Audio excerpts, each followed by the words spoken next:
Advice பண்ண வேண்டிய நேரத்தில் கரெக்ட் பண்ணிக்கிட்டு இருப்போம், திருத்த வேண்டிய நேரத்தில் அட்வைஸ் பண்ணிகிட்டு இருப்போம். ஒரு நல்ல ஒரு சிம்பிளாக ஒரு எக்ஸாம்பிள் சொல்ல பாருங்களேன்.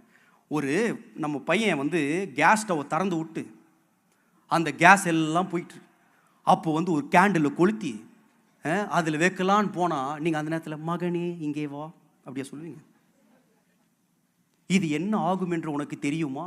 இப்பெல்லாம் கேட்க மண்டேலே ஒன்று போடுவோம். கரெக்டாக இல்லையா? ஏன்னா இது ஆலோசனை கொடுக்குற நேரம் இல்லை, திருத்துற நேரம். காதை முறுக்கி டேய் இது பண்ண என்ன ஆகும் தெரியுமாடா போட்டு 4 சாத்தி இனிமேட்டு அவன் ஜென்மத்திலையும் செய்யாத மாதிரி என்ன பண்ணுவோம்? அது பேர் என்னது? திருத்துறது. ஆலோசனை கொடுக்கறது வேற, திருத்துறது வேற. ஆனால் இன்னைக்கு நிறைய வாட்டி திருத்தப்பட வேண்டிய காரியங்களை உட்கார வைத்து ஆலோசனை சொல்லிக்கிட்டு இருக்கோம். இவர் இப்படிதான் பண்ணார்.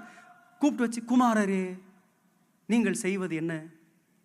அவன் சொன்னான், உன் பேச்செல்லாம் மதிக்க முடியாதுப்பா,